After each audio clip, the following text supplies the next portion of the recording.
the run order for today and realised I was last. In order to prevent you hearing facts and figures or unconscious bias, I suspected we could get to that again. I thought instead you might be ready for another story or two. My mother, she's a clever woman. She's courageous, compassionate. She's a feminist. As a teenager, I remember thinking she seemed a little cranky. She insisted that I work hard and that I strive to make a difference. My father, he told me the world was my oyster. I believed him. I believed so long as I tried my best, so long as I was good, then I would surely succeed. I was not going to be a feminist, whatever that was. They didn't seem very popular, and they certainly seemed unhappy. I didn't see the barriers. I didn't see the barriers my mother knew that I would face, and I am glad that I didn't. I am so relieved that I've grown up. I am so pleased to be called a feminist. I am delighted to be able to spend time with other women to help them make their contribution. Have you ever tried to argue a position counter to what you believe? Have you done it in front of 5 First Ladies, in front of a room of 1,000 women from 62 countries, in front of a female president of a war-torn country? Not since school have I really argued a position that I don't believe in. Well, not until June of this year. So, in a hotel ballroom, not dissimilar to this one, in Malaysia, I agreed to debate the issue of quotas and to argue the case against them. At the time I thought, this is going to be a struggle. This is really going to be a struggle. I'm going to have to do a lot of research, surely, to figure out the arguments for something that I'm against. It was just, for me, a bit like a tricky question of who wants to be a millionaire? I was going to have to phone a friend to help me with the answers. So I contacted some successful women for help. I rang Gillian Siegel for the latest on the ASX corporate guidelines.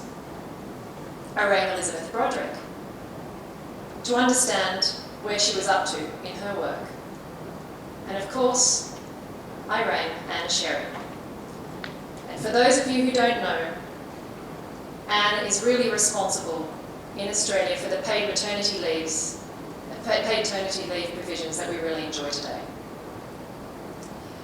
But from looking at the argument from the other position came a learning for me that is so simple, it's profound.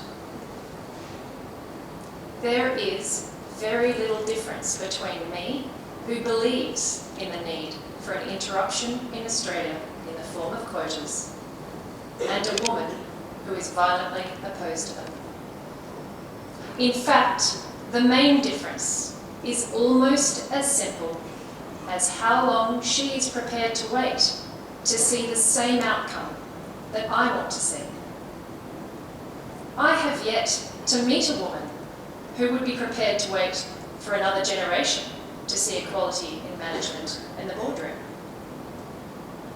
So, we need to stop the fighting among ourselves. Whether the person sitting next to me believes in quotas or whether they don't, doesn't really matter. She's a woman, just like me, and we want the same end result. She wants it to be better. I could talk to you about my views on the importance of diversity in all its forms. Yet, I suspect that each of you could write your own opinion piece on it. I certainly refuse to stand before capable women and men and argue the business case for either sex. I flinch when I hear women being described as a business case. How can the argument for equity and reasonableness be supplanted by one where I am a P&L? I could rattle off some more statistics, but we know they're underwhelming. Instead, I'll tell yet another story.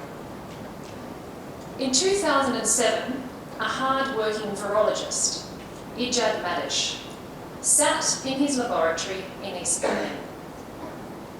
He was stuck. Like many in the world of science, he had hit a brick wall in his research. It is what he did next that attracted criticism. He dared to reach out to his colleagues for help. He dared to admit he was stuck. It is what he did next that led to extraordinary results. He ignored the criticism, searched for those like him who wanted to collaborate. And so ResearchGate was founded, now with over 3 million members and backed by Bill Gates. Our leadership consultant, John Gazema, has written the book, The Athena Doctrine, in which he says stories like Madish's point to one thing in particular. They point to the shift. The notion that success was predicated on traditionally male, masculine traits such as competitiveness, independence, and self-reliance are being replaced by those considered to be more feminine: collaboration, adaptability, and nurturing. I had the delight of working this week with a highly regarded executive coach. Julie Birtles and her associate, Josie Gibson, brought together a group of executive men and women from different industry sectors, and we talked precisely about this shift. We talked about the new economy, or, as I'm rebranding it, the now economy, because frankly, what are we waiting for? We agreed that in this rapidly changing, complex and connected world, that we needed people that care and we needed people that do. As mentioned by Brian, Australia is going through a period of significant economic change. We have been very fortunate to possess the resources that the world needs. Yet, we realise that we must develop other pillars of strength, alongside resources to underpin our economic and social prosperity. This includes areas such as financial services, agriculture, education, inbound tourism, innovation and technology. With this challenge ahead, the discussion of diversity in Australia focuses not only on the issues of equality and equity, but as Brian also mentioned, on economic prosperity. If we want a more productive Australia, if we want a more robust economy, then Australia is beginning to understand that quite simply we cannot afford to squander the talent. If we are to sustain our prosperity and build on what are really strong foundations, we are going to need to enjoy the perspectives brought by both women and men. Gender equity is an opportunity, not a problem. It's about making much better use of our talent pool. I'd like to end by asking three things. To the women in the room, we have heard so often that behind every good man is a good woman, a great one, or maybe even a better one. I would like each of you to reflect on how you are helping another woman. For surely behind every strong woman there should be another strong woman. And for the men, it is not simply enough that women give themselves permission to contribute and achieve.